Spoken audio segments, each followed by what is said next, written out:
Su sustancia está hecha de evocación, recuerdo, rememoración y de lo que toma del porvenir. Porque es una parte fundamental de nuestra identidad.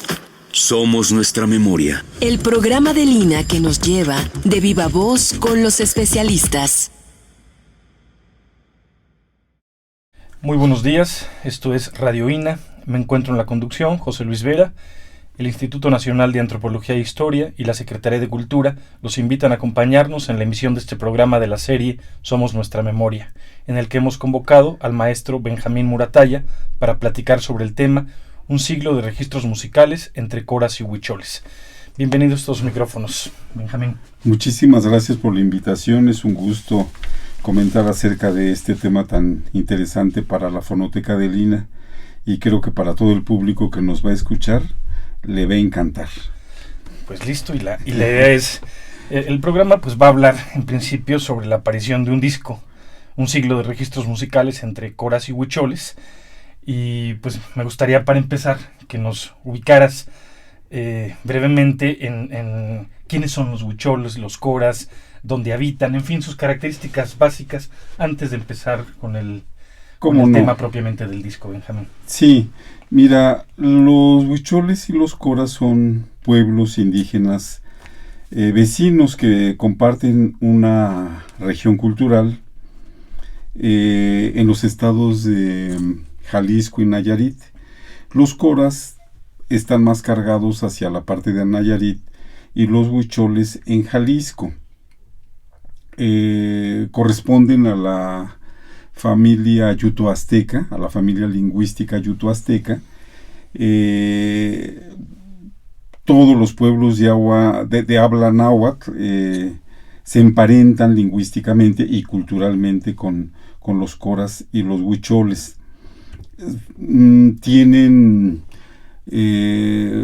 relaciones interétnicas muy interesantes, a veces de conflicto, a veces de coincidencia, pero comparten celebraciones, comparten una cosmovisión, y bueno, en términos generales, ellos son los coras y los huicholes. Una pregunta, digamos, en los censos, ¿hay un cálculo más o menos de cuántos son, en fin? Mira, no, la verdad no quiero mentirte, no tengo yo el dato preciso, pero en términos gruesos es más la población huichol que la cora. Esto es. Sí. Muy bien, Benjamín, pues para ir entrando en materia y a propósito de la aparición del disco, me gustaría preguntarte, pues cómo es que inicia este proyecto, cuál es el punto de partida, y por qué es importante presentar este tipo de materiales al público en general. ¿Cómo no? Fíjate que todo parte de una invitación que me hiciera el doctor Jesús Jauregui, que es especialista en el tema y especialista en esta región del noroccidente de nuestro país. Él organiza un simposio anual que se llama Antropología e Historia del Noroccidente de México. Recién ingresado a la Fonoteca de Lina, me invitó a participar con una ponencia. Yo, la verdad, estaba ajeno a toda esta temática, no era una zona de estudio, algún pueblo, alguna música que me llamara la atención. Sin embargo, me invitó y le pedí que me sugiriera qué temática le gustaría que yo tratara. Entonces, como trabajador de la fonoteca, me dice, ¿por qué no preparas esto? Un siglo de registros musicales entre coras y huicholes. Y me pareció extraordinario el tema, pero un reto así verdaderamente grande. Entonces empecé a revisar pues toda la historia acerca de las grabaciones de estos pueblos y me di cuenta que era verdaderamente extraordinaria. Descubrí que los huicholes fueron el primer pueblo indígena que se grabó. ¿Sí? Vaya, ¿más o menos hacia cuándo? Lo grabó Karl Umholtz en 1898.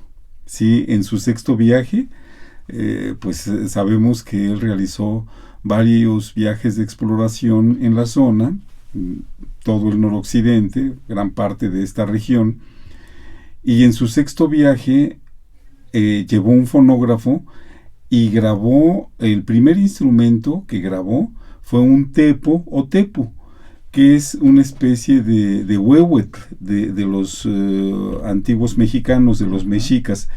Es un tambor trípode con una membrana de piel de venado. Eso fue lo que grabó un canto chamánico. Entonces, mira, yo que, pues bueno, siempre he estado muy apegado a las cuestiones del sonido, de la música étnica, de la música tradicional, pues fue fascinante para mí, y a partir de ahí empecé a buscar más y más materiales sobre la gente que había en diferentes momentos acudido a la región a grabar, y créeme que descubrí que es una de las regiones más socorridas en las investigaciones etnomusicológicas. Oye, una pregunta, ¿se conservan los registros? Sí, de Lumholtz? así es, se conservan. Wow. Fíjate que, Lumholtz llegó a México, como tú sabes, auspiciado financieramente por la Biblioteca del Congreso de los Estados Unidos. Fue uno de los principales apoyos financieros. Grabó no solamente a los huicholes, sino también a los tarahumaras, a los purépechas. Todo ese material se envió a la Biblioteca del Congreso. En la actualidad está en la Fonoteca de la Universidad de Indiana. Nosotros tenemos no tenemos todo el material, tenemos un breve fondo que en el sexenio pasado el embajador de Noruega lo donó al instituto, y pues lo pasaron a la fonoteca. Mira, yo debo decir que es particularmente grato para mí estar aquí, porque antes siquiera de acercarme a la antropología, me acuerdo que en mi familia coleccionábamos los discos editados por el INA, el Testimonio Musical de México. Así es. Entonces, en ese sentido, retomaría un poco la pregunta sobre la importancia de la difusión de estos materiales, ¿no? Yo creo que mucha gente es muy afín, los colecciona, pero me gustaría escuchar tu opinión al respecto de no solo este material, pero entre otros la importancia de divulgar este tipo de registros musicales. Claro, fíjate que estas grabaciones, bueno, es que no tengo palabras, o más bien me sobran palabras para decirte la emoción que me causa pensar en esta tecnología de grabación. Porque para mí el invento de la grabación, que lo he dicho en otras pláticas que han tenido a bien invitarme aquí el personal de Radio INA, fue un hecho fortuito el que se descubriera cómo atrapar el sonido, una situación mágica. Entonces, el hecho de escuchar estas grabaciones tan antiguas, pues nos remite a esa tecnología bastante primitiva de atrapar el sonido. Lumholtz lo hizo con un fonógrafo que, por cuestiones de marcas y de patentes, él le tocó uno llamado grafófono, pero que era lo mismo que un fonógrafo. Estos reproducían o grababan en cilindros de cera. Entonces, en la actualidad, cuando uno escucha estas piezas, hace cuenta que son murmullos. Uno intenta adivinar las voces, la música, porque es un ruidero que verdaderamente dices, bueno, esta es la grabación, pero es un portento. El hecho de atrapar esta materia tan efímera, tan volátil como es el sonido, que la atrapes tú en un soporte y que tengas la posibilidad de volver a escucharla, bueno, es un verdadero prodigio. Entonces, bueno, escuchar esto, si se alcanza a escuchar la voz del cantador, del chamán, se escucha también el golpeteo del tepo o tambor. Y bueno, pues mira, es maravilloso. Ahora, para el oído actual, cuando nosotros publicamos este tipo de discos con este sonido tan sofisticado, que yo siempre insisto, el sonido digital para mí es un sonido artificial, no es el sonido propio de la naturaleza, está demasiado limpio, y la vida en realidad la vida sonora está llena de sonoridades, valga la redundancia. Pero los jóvenes, las generaciones actuales, de pronto les resultará anacrónico, dirá, pues esto es un ruidajo. ¿Qué comparación con las grabaciones actuales? Pero Claro. para la gente que conocemos la historia, que conocemos las dificultades que atravesaron las personas que lograron atrapar el sonido, nos parece verdaderamente venturoso. Oye, una preguntita. Comentabas que eran grabaciones en cilindros de cera. En cilindros de cera. ¿Se conservan, se deterioran mucho estos cilindros? Mira, sí se deterioran. Los cilindros de cera eran unos, ¿qué te diré? Serían menos de 5, entre 4 y 5 centímetros de longitud, y de diámetro tendrían como unos 3 centímetros más o menos. Había de distintos tamaños. Uh-huh. Por lo regular solamente grababan 1 minuto. Así es que cuando Lumholtz, por ejemplo, grababa los cantos de los mitotes, que son, pues, que duran horas y a veces días y días, tenía que cambiar los cilindros constantemente. Los cilindros se le acababan, ¿no? Aparte, pues solamente se podían utilizar en climas propicios, porque la cera pues se derrite y se echan a perder. No, mira, era una verdadera epopeya hacer este tipo de trabajo. Un lujo tener los registros, ¿no? Sí.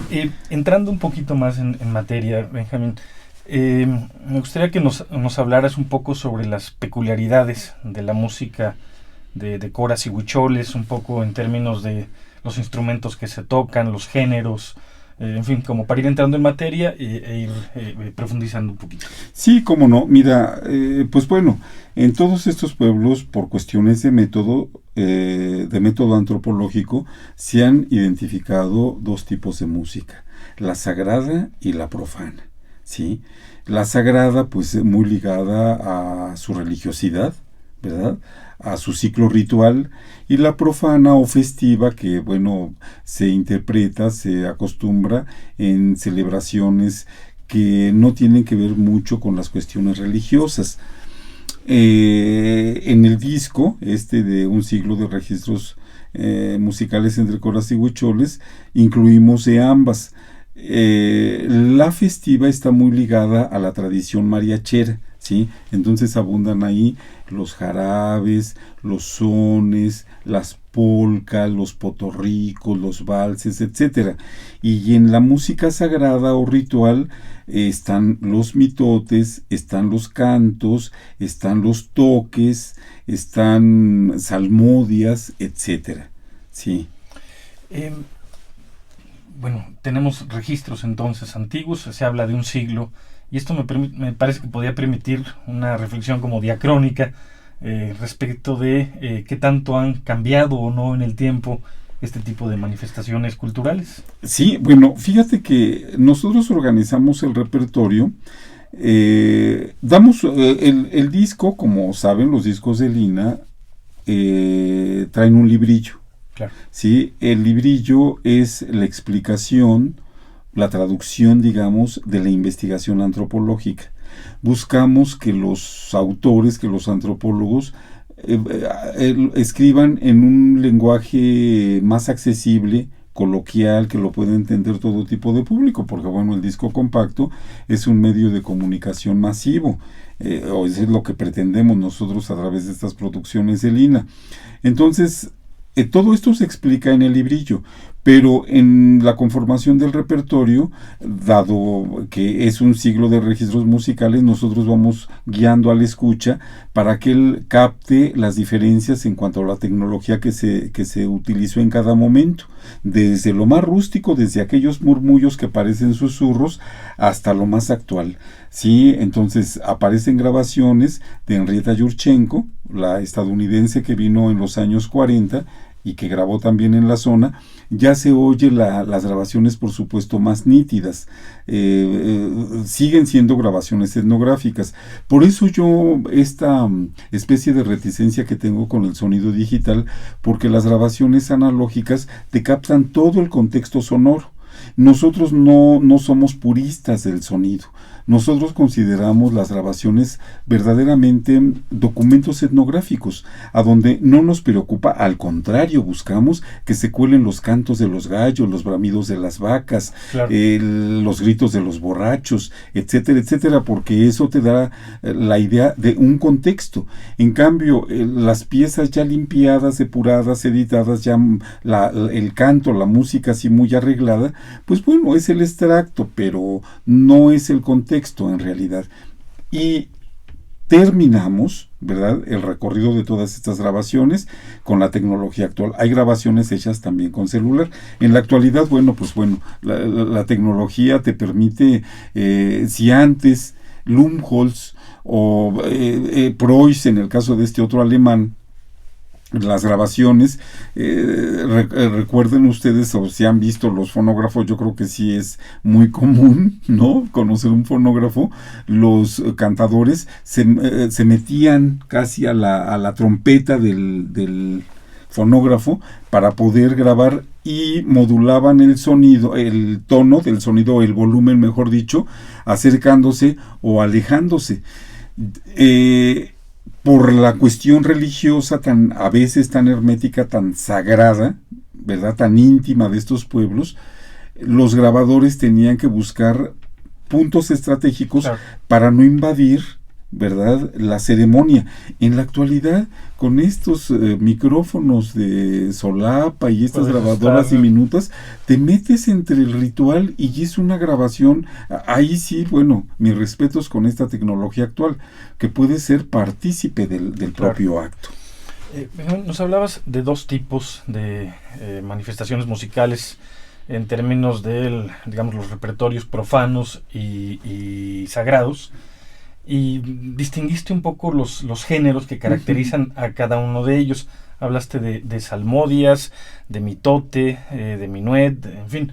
¿Podrías intentar caracterizar brevemente los géneros en función del ámbito religioso o profano donde se dan? Claro que sí. Mira, los mitotes son digamos, el macrogénero más importante de toda esta región, de todo el noroccidente de México y el sur de Estados Unidos. Es una ceremonia.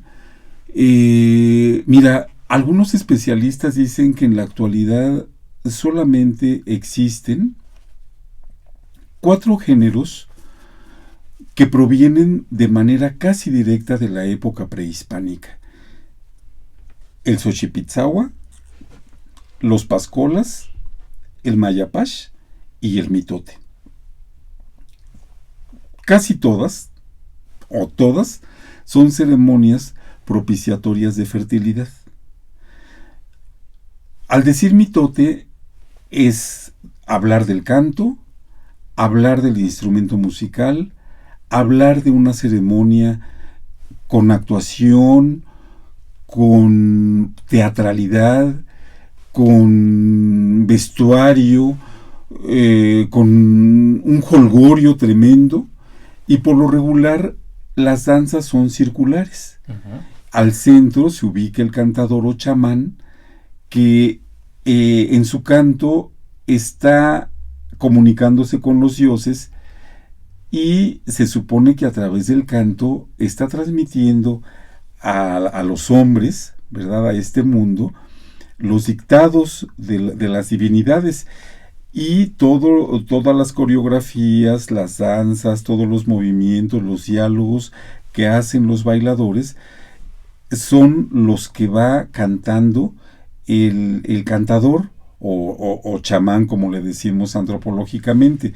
Estas danzas circulares las podemos encontrar entre los tarahumaras, entre los mayos, entre los pimas, entre los indios pueblo de los Estados Unidos. Esos son los mitotes.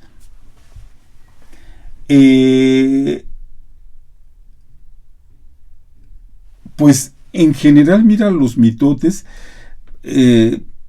incluyen cantos, que por aquí se pone como que qué diferencia hay entre canto y canción. Ahora lo voy a tratar de explicar. Los mitotes, la música mira, no se puede hablar así de música solamente, es un todo. La ceremonia es un conglomerado de factores y aspectos, ¿sí? Ajá. Entonces, no hablamos de música, hablamos de una celebración o de un ritual íntegro, completo, Claro. ¿sí? Entonces, bueno,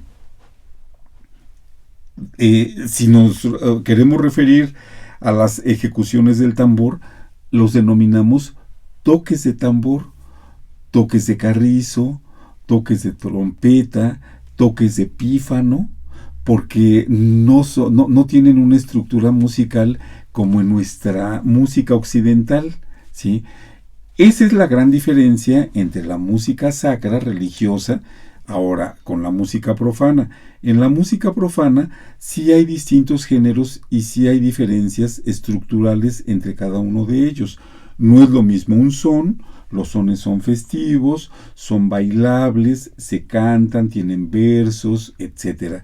Los jarabes son sones encadenados, ¿verdad? ¿Qué diferencia hay entre un canto y una canción? La canción te narra una historia redondita. Puede ser una canción de amor, un corrido es una canción también, y el canto no. El canto es una especie como de plegaria, que también puede ser una historia, puede ser una narrativa, pero no tiene la misma estructura que la canción.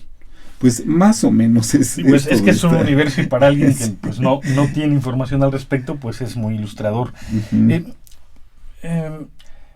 Al final, digamos, pues la antropología siempre contrasta la unidad y la diversidad, y hablamos aquí de registros de coras y de huicholes.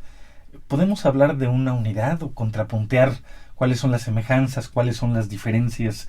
Ya no tanto como grupos culturales, ¿no?, sino en términos del tipo de registros que tenemos. En términos de música. Sí. O del ritual propiamente. Sí, fíjate que, bueno, sí. Yo creo que aquí para hacer este tipo de conceptualizaciones, obviamente lo hacemos a través de la lente de los enfoques antropológicos. Claro. ¿Sí? Estos estudios están muy influenciados por la escuela de Jesús Jauregui. Yo le defino como una corriente, una escuela, un grupo de estudiosos que tienen el estructuralismo como la plataforma para conceptualizar y para ver esta realidad. Y pues a mí sí me ha funcionado mucho. Esta división entre música sacra y música profana, bueno, pues es uno de los binarismos que sugiere el estructuralismo, ¿verdad?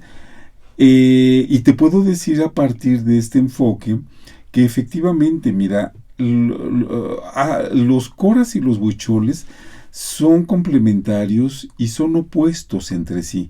Sus relaciones están marcadas por esa complementariedad y esa polaridad. Tanto desde su cosmovisión como a partir de los resultados de esa misma cosmovisión. Nosotros hemos podido identificar que los huicholes son de alguna manera más musicales que los coras. Entre ellos, por la situación geográfica, se consideran que los coras son gente que se ubica en una parte de ese universo, de ese submundo, en una parte oscura, cercana al mar, cercana al elemento femenino. Y los huicholes son gente luminosa, más acercados hacia la zona del peyote, que el peyote pues es un símil del sol y por lo tanto tiene connotaciones luminosas. Entonces, la música, esto trasladado a la música de esta gente, puede uno inferir que la música de los huicholes es una música luminosa con elementos solares, y la música de los coras va más a la tendencia del elemento femenino, de la tierra, de la madre tierra, ¿sí? Pues bueno, es que hay tantas cosas que decir. Es un universo muy, muy complejo y amplio. El disco reúne materiales de un siglo, Sí. de registros.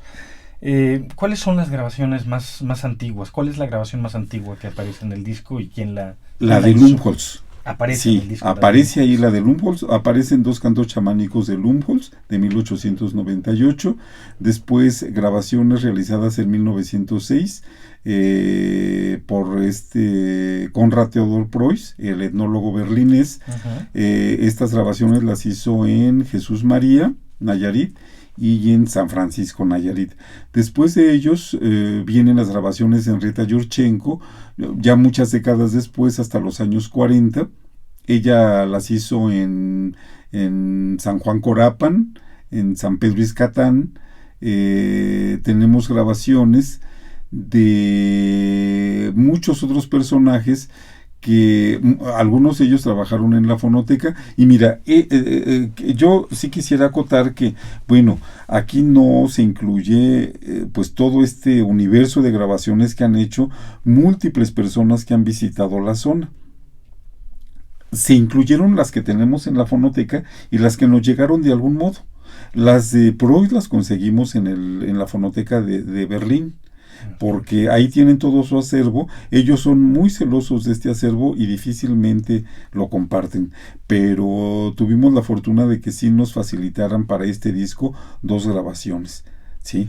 De los otros pues hay grabaciones realizadas por Jesús Jauregui, por nosotros que acudimos a la fonoteca, el personal que trabaja con nosotros, pues, ¿no? Oye, y al principio nos hablabas de las grabaciones o los registros de Lumholtz en cilindros de cera. ¿Preuss utiliza todavía esa técnica? También, sí. ¿Cuándo sí, es sí. que se deja de utilizar más o menos? Mira, los cilindros se deja... este fue el primer soporte desde finales del... mira, el fonógrafo, esta tecnología, se patentó en 1876 y el primer antropólogo, Jesse Walter Fuchs, estadounidense, fue el primero que grabó en 1880, ¿sí?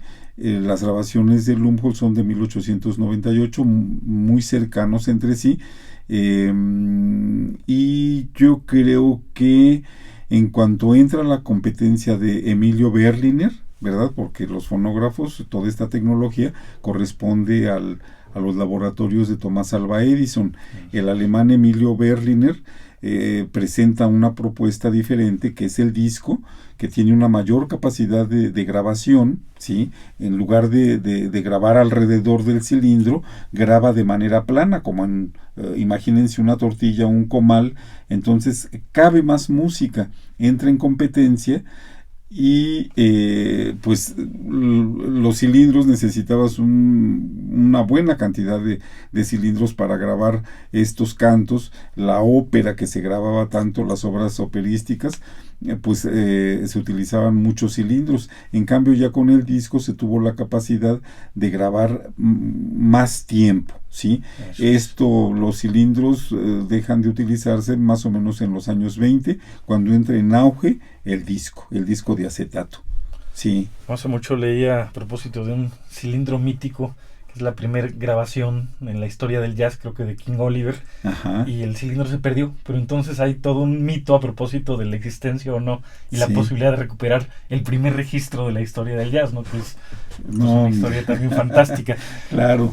Mencionabas ahora, mencionaste, de gente como Lumholtz, hasta los últimos registros, algunos, por ejemplo, de mi querido Jesús Jauregui. Y en ese sentido me gustaría preguntarte cuáles eran las motivaciones de quienes han hecho estos registros. Es decir, en épocas recientes, pues mencionas antropólogos profesionales, por decirlo así, pero en las primeras, al menos las primeras grabaciones, pues son viajeros que en realidad uno no los puede equiparar exactamente, ¿no? Aunque sean fundamentales en la historia de la antropología. Pero me gustaría escuchar tu opinión a propósito las motivaciones. de por qué se llevaban a cabo estos registros. Hoy lo puedo entender en el contexto de una antropología profesional, ¿no? Claro. Pero entonces...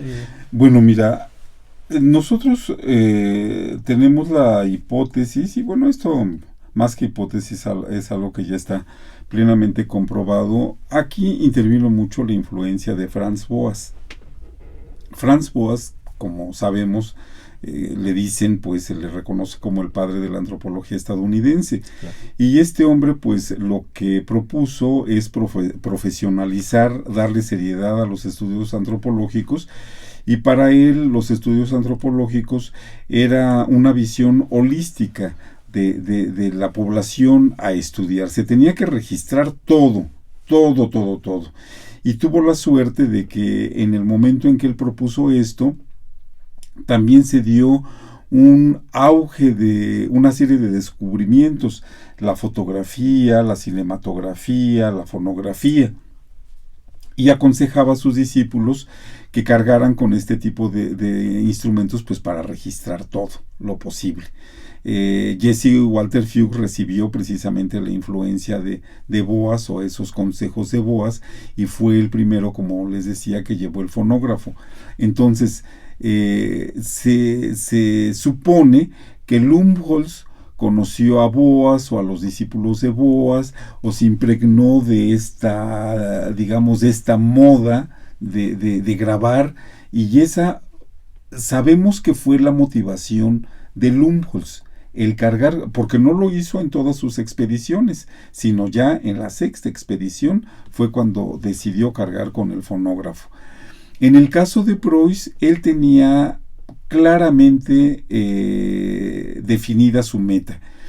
Él decía que a través de los mitos, a través de los cantos, se podían encontrar la cosmovisión de los pueblos y el nexo de los pueblos contemporáneos de esa época con el pasado prehispánico. Entonces él desde un principio cargó con su fonógrafo, porque lo que quería era grabar esos cantos, traducirlos al alemán y analizarlos. En el caso de los demás, Henrietta Yurchenko, bueno, pues ella siempre también se desempeñó en el mundo de sonido. Ella fue productora radiofónica, fue descubridora de muchos artistas en Estados Unidos, trabajó en Nueva York, en una de las máximas radiodifusoras públicas, entonces, y además con programas de este tipo de música. Entonces, su móvil de Henrietta Yurchenko era la difusión. Ella no era una antropóloga, ella se reconocía como etnomusicóloga, pero en realidad su perfil era más como comunicóloga. Y de ahí en adelante las motivaciones han sido siempre el estudio de la música, ¿no? Ligada a la cosmovisión, ver a través de la música las conexiones que tienen con este sentido de la vida, con la historia, con etcétera, etcétera. Aprovecho para recordar a la audiencia que estamos hablando con el maestro Benjamín Muratalla a propósito de la aparición de un siglo de registro de musicales entre coras y huicholes de la Fonoteca de Lina. Hablamos de registros musicales, aunque ya hiciste la especificación de que en realidad se intenta registrar, más allá de la música, pues todo un contexto, no una totalidad. En ese sentido, pues estas grabaciones tendrían que ver con una categoría mayor que me gustaría, que de hecho estabas ahora mismo un poco desarrollando, que es la noción de grabación etnográfica de campo, ¿no? No sé si pudieras ahondar un poco más. Claro que sí, por supuesto. Mira, la tecnología de grabación se ha utilizado desde el principio. El primero, insisto, fue el antropólogo Jesse Walter Hughes,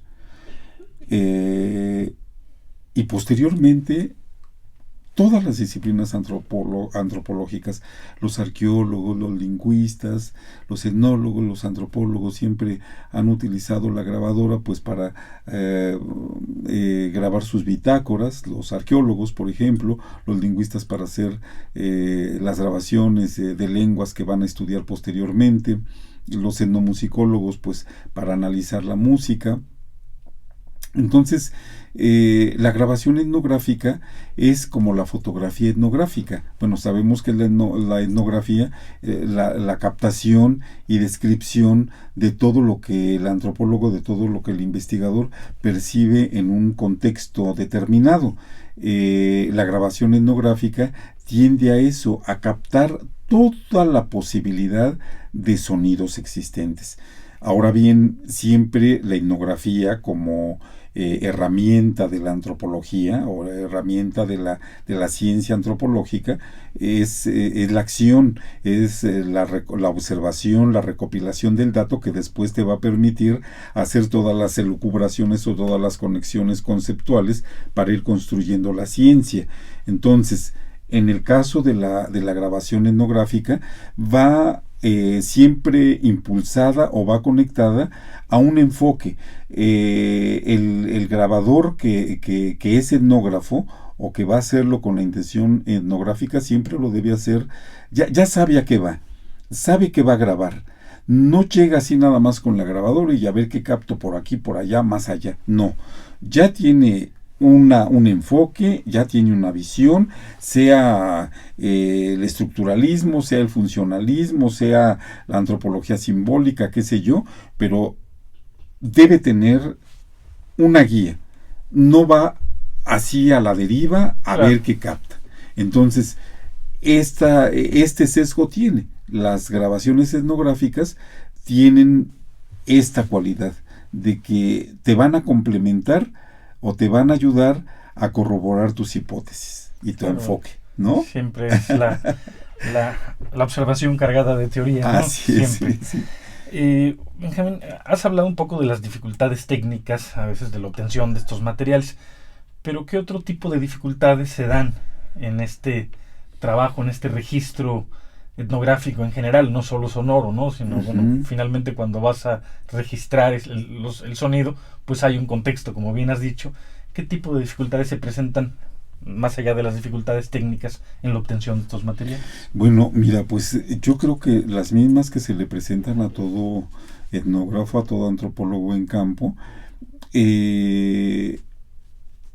principalmente cuando se trata del ámbito religioso, del ámbito sagrado. La antropología de alguna manera siempre tiene un ápice, un sesgo, un ingrediente de perversión, de intromisión, de invasión, claro, ¿verdad? Yo siempre saco a colación este ejemplo. Si alguien llega a mi casa y me pregunta cosas que uno va a preguntar al campo, bueno, digo, de primer orden, ni siquiera yo creo que le abro la puerta, ¿no? Los antropólogos lo hacen. Y nosotros somos tan intrépidos o tan irrespetuosos que vamos y, oiga, ¿y usted qué religión profesa y en quién cree, qué come, qué esto, qué aquello? Pues la gente nos contesta a veces, yo creo que por respeto o por generosidad, a veces lo hace más por generosidad. Pero mira, nosotros, por lo menos en la Fonoteca del INAH, no puedo hablar de otros centros de investigación de este tipo. Nuestra fonoteca la catalogamos como fonoteca de investigación, pues cultivamos las relaciones previas. Nos entrevistamos con las autoridades tradicionales. Ellos nos ponen una serie de condicionantes para poder grabar. A veces nos cobran. Tenemos que colaborar con ellos y hasta donde nos permitan. Pero fíjate que tenemos la suerte, los huicholes y los coras, mira, son de los pueblos indígenas más celosos que he conocido, ¿sí? Te ven una cámara y no te dejan entrar. Cualquier artefacto raro que estos ya vienen a grabar. No es gente ingenua, no, es gente muy sabia y muy perspicaz, como cualquier otra. A veces tenemos este prejuicio, ay, es que como son indígenas, estos ni saben de qué se trata este artefacto que traigo. Por supuesto que no, desde que te ven ellos ya te escanearon, por decir así, ¿verdad? Ya saben a lo que vas. Entonces tiene uno que cultivar una muy buena relación para que ellos te reciban, te acojan, y verdaderamente que cuando te introducen dentro de su ambiente, son bastante generosos, muy generosos. Mira, nosotros hemos tenido la oportunidad de que nos consideran, bueno, una vez Me dijo Jauregui, es que tú ya estás tan metido grabando los cantos de la Judea, de la Semana Santa, de los coras, que deberías hasta de ya caracterizarte de judío y irte corriendo. Claro que, mira, por ganas no paré, sino por resistencia, porque verdaderamente pues ellos tienen mucha resistencia. Pero sí nos metemos entre la gente con todo respeto, ¿verdad? Hasta donde ellos nos lo permiten. Digamos que esas son las principales situaciones que tenemos nosotros que ir solventando para hacer este tipo de trabajo. De ahí en fuera no hay otra. ¿No se ha dificultado, por ejemplo, en términos de las condiciones de seguridad, en fin, que se viven en el país? ¿Esto no ha dificultado el trabajo de campo y la obtención de registros de esta naturaleza? Mira, fíjate que a veces como que sí nos da un cierto temor, pero no nos metemos tampoco en la boca del lobo. Claro. Cuando sabemos que hay grandes problemas de violencia, de narcotráfico, pues sí lo vemos así con cuidado. Pero verdaderamente a nosotros no nos ha sucedido nada de eso. Bueno. Comentabas al principio acerca de los sustratos técnicos y los soportes técnicos de este tipo de grabaciones y cómo algunas se tuvieron que obtener. Por ejemplo, decías las grabaciones de Proist en Berlín. ¿Qué otro tipo de o con qué otras instituciones se hizo contacto para obtener materiales? ¿O todos o la inmensa mayoría son materiales de la propia Fonoteca de Lina? Mira, la mayoría son de la Fonoteca. Solamente las de Proist las mandamos pedir a Berlín, y la verdad que la gente es muy amable, son muy amables. Queremos nosotros, no sé, obtener una copia de todos estos materiales. Ojalá los convenzamos. 2 nunca nos la negaron, pero sí hemos sabido por otros investigadores que no la sueltan con tanta facilidad. ¿Sí? Ya todos los cilindros los tienen digitalizados. De hecho, pues nos mandaron las digitalizaciones. Se perdió mucho del material de Preuss en la Segunda Guerra Mundial. Bombardearon el lugar a donde él tenía guardados diarios de campo. Él estudió a los coras, a los huicholes y a los mexicaneros, y parece ser que se perdió una buena parte de todos estos materiales. En el caso de las grabaciones de Lumpos, las tienen en Indiana, las tienen aquí mismo en México, las tiene la CDI, las tiene, me parece que hasta la Fonoteca Nacional. Ya no es muy difícil obtener este tipo de grabaciones, pero hay muchas otras que están perdidas, muchas otras que las conservan coleccionistas particulares, que esas son las más difíciles de obtener. Pero mira, es una labor que también tenemos en la Fonoteca, tenemos en la mira conseguir. De hecho, pues por ahí tenemos una campaña media dormida que iniciamos hace algunos años, porque aquí en mismo México existen grabaciones de Fernando Benítez, el que escribió Los Indios de México, que hizo también en la región, entre los coras. Él grabó, parece que están en la Universidad de Monterrey. Vamos a tratar de conseguir esas copias, pero sí es un material que está de pronto disperso, perdido, y yo creo que es muy importante tenerlo, darlo a conocer y verdaderamente disfrutarlo con la evocación. Qué bien. Una vez que obtienes los materiales, ¿hay algún tipo de procesamiento que se haga de ellos? Es decir, algún tipo de limpieza. Comentabas que, bueno, son limpieza entre comillas, pues, ¿no? Pero si lo que se intenta es la grabación de todo un contexto, no sé, ¿qué se hace con los materiales una vez que se obtienen? Sí, fíjate que si ahí nos enfrentamos a una gran dificultad, porque si bien ya los materiales, todos estos están digitalizados, sí tienen diferente nivel de sonido. Si tú pones una grabación de cilindro, de las más antiguas, junto a una grabación de los años 40, hay una enorme diferencia. Entonces sí le tienes tú que nivelar el sonido, de manera que pues no se oiga una demasiado baja, una muy alta. Tuvimos la experiencia de otra producción que hicimos, la número 50, a donde había grabaciones, pero de infinidad de soportes, de unos bastante maltratados. Los discos de acetato se maltratan muchísimo, son los que más ruido generan porque se erosiona la sustancia con la que fueron hechos, o discos de vinilo que están demasiado rayados. Entonces, para hacer digamos, un repertorio, un discurso sonoro audible que tú puedas disfrutar. Mira, es que esto del disfrute es, entre comillas, es algo muy relativo. La gente, los investigadores o la gente que nos dedicamos a esto de los sonidos, seamos o no investigadores, disfrutamos como venga el sonido. Pero la intención no es que estas grabaciones nada más se queden en estos grupos de especialistas, de románticos del sonido, claro, sino que le llegue a un público más amplio. Entonces es ahí el gran reto, ¿no? De que la gente, un joven de la actualidad, pues disfrute tanto lo digital, que está muy claro, muy diáfano, pero que también reconozca, ¿verdad?, el valor histórico de escuchar sonidos grabados con tanta antigüedad. Claro, no, bueno, ¿verdad? Dime una cosa, en el quehacer antropológico siempre está de por medio el asunto de, lo comentabas hace un rato, uno va a las comunidades, obtiene información, y muchas veces se da la discusión de qué tanto uno retribuye a estos grupos, a esta gente, pues el apoyo o lo que ha recibido de ellos.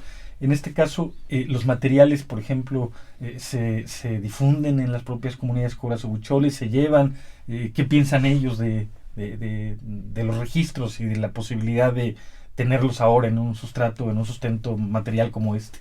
Mira, fíjate que no, últimamente se ha como que puesto de moda esto, ¿no? Es una cuestión un tanto riesgosa. Sí queremos nosotros presentar, y yo se los prometí, ¿no?, presentar este disco allá en varias de las comunidades de donde se obtuvieron. Pero fíjate que a veces el riesgo es en las interpretaciones que se dan. ¿En el librillo? En el librillo, sí. Como esto de las tesis, ¿no?, que muchos colegas van y le entregan la tesis al pueblo que estudió, y pues la gente entra a veces en shock por las interpretaciones que se hacen. A veces no por las descripciones etnográficas, que pues son casi una fotografía de lo que ven, sino de todo lo que se dice después de la gente. Y la gente, si te entiende, ¿verdad? Ahora, pensemos que estos pueblos encuentras desde la gente monolingüe, que está así como que en un siglo de historia muy atrás, hasta indígenas con una preparación profesional que, bueno, ya muy cercana a nosotros, que nos rebasan inclusive. Hay coras y huicholes en Estados Unidos que son doctores. Entonces ven esto y, oiga, ¿pero a poco nosotros somos así? ¿De a dónde saca usted esto? ¿No? Nosotros no creemos en esto y en esto otro, está equivocado. Ese es el gran riesgo, ¿no?, de llevarle la interpretación. Pero mira, pues bueno, simplemente les aclaramos, tenemos ese cuidado de decir en el disco que es una aproximación y es la mirada de nosotros como externos. Pero sí, intentaremos llevárselos porque que además nosotros esto en Occidente tenemos un concepto de memoria muy distinto a lo que tienen ellos. La memoria de ellos la construyen de otra manera y no necesitan de esto. Claro. Ellos se saben estas piezas de hace siglos de memoria, y muchas, y esa es la mecánica de guardar esos conocimientos. Para nosotros los guardamos acá, ellos claro, los guardan en sus ceremonias y en su cabeza. Oye, nos hablaste, o hablamos mucho de los registros más antiguos, y bueno, pues lo antiguo siempre tiene el encanto y la solera de lo mismo, ¿no? Pero ¿qué nos puedes decir de las grabaciones recientes, más allá de especificaciones técnicas? En los registros que tenemos, ¿qué tan distintos son? En fin, las nuevas grabaciones, contrastándolas un poco con las más antiguas. Bueno, sí, es decir, mira, Existen posturas teóricas que dicen que una tradición, para que se mantenga vigente, tiene que actualizarse. Esta gente, de manera muy inteligente, incorpora nuevos elementos, nuevos sonidos, nuevos instrumentos, nuevas palabras. Entonces, sí hay una gran diferencia, inclusive, bueno, pues toda esta relación con los medios de comunicación, con la industria discográfica, con la radio, con el cine. Aquí presentamos desde los cantos chamánicos hasta una pieza hermosísima de huichol que se llama La Cocinela, que es la cocinera, dice Jauregui, que en español es la cocinera. Pero mira, es una musicalidad tan hermosa, es una especie como de cumbia, pero progresiva,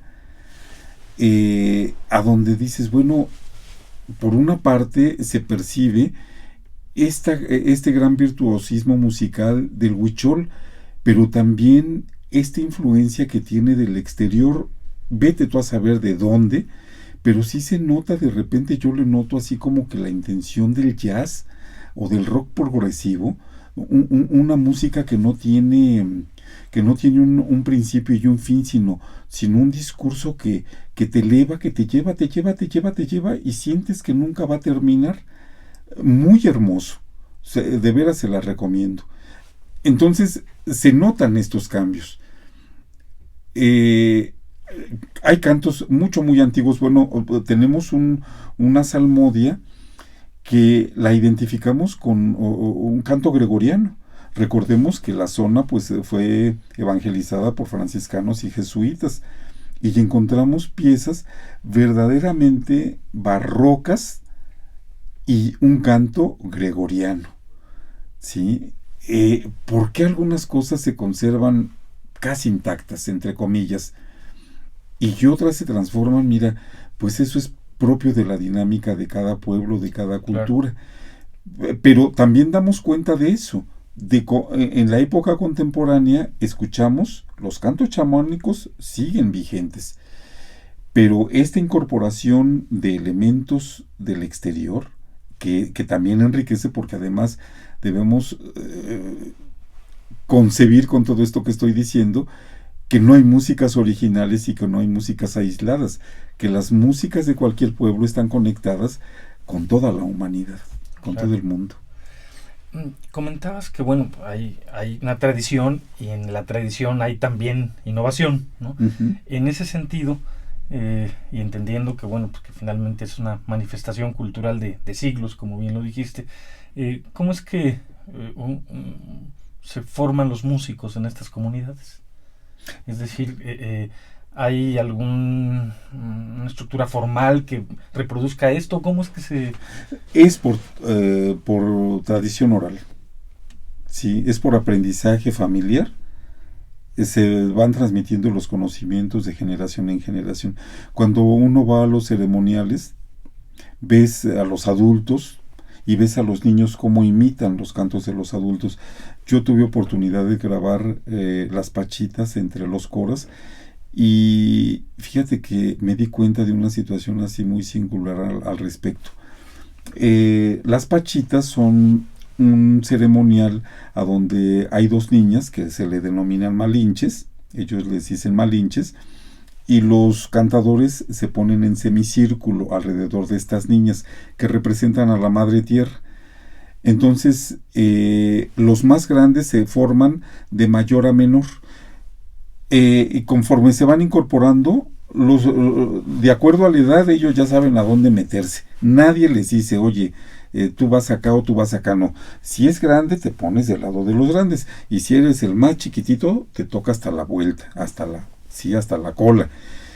Me di cuenta que los grandes cantan y sus sílabas, sus palabras son completas, y me di cuenta que los chiquitos ven a los grandes y mueven los labios y tratan de emular las palabras de aquellos de los grandes, Y por ejemplo, si los grandes, fíjate una palabra que decían en náhuatl, porque son cantos en náhuatl entre los coras, imagínate un náhuatl arcaico, que ni siquiera ellos saben qué quiere decir. Los grandes decían una palabra así como camotit, y los chiquitos decían camotito, porque era la palabra más cercana a su lenguaje, ¿sí?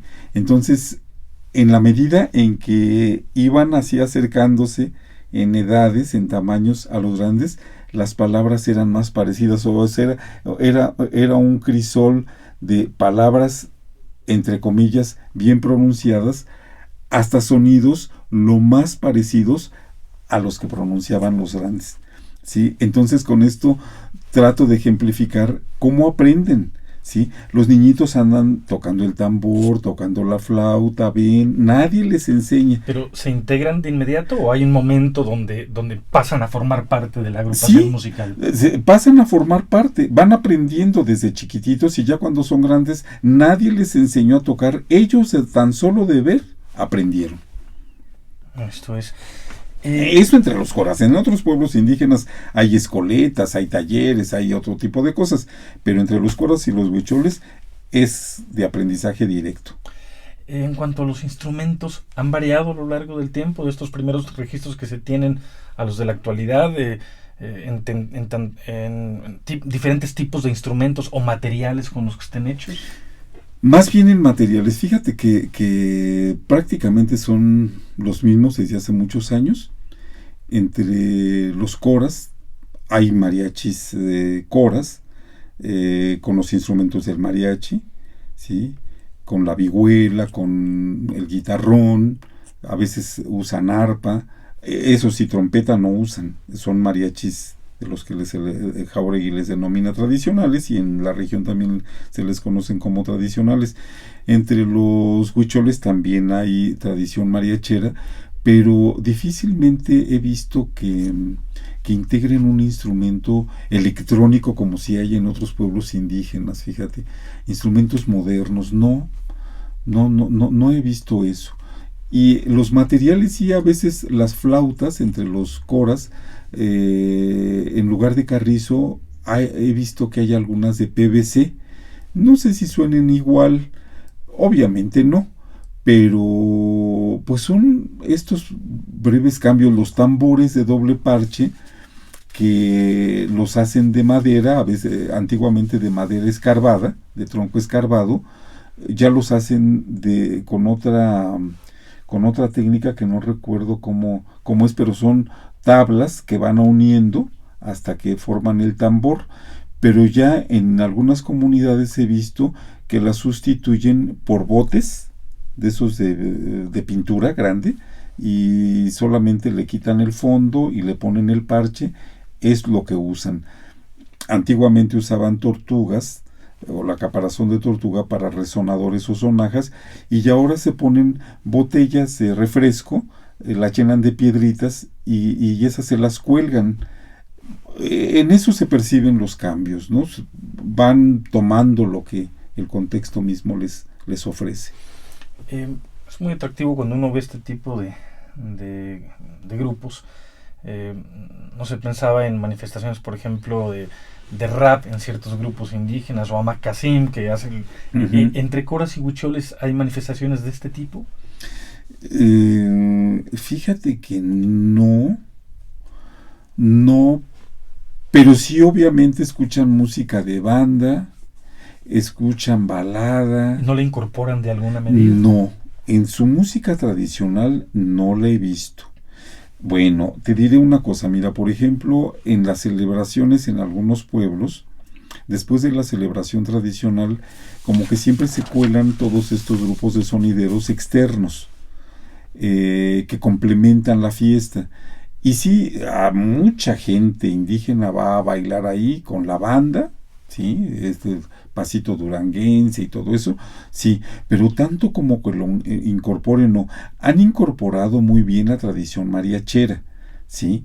Pero que haya, por ejemplo, rock, que haya jazz, que haya rap, reggaetón, no me ha tocado verlo. Y volviendo un poquito al asunto de los instrumentos, ¿ellos los elaboran, los compran? Los elaboran, sí, cada quien los elabora.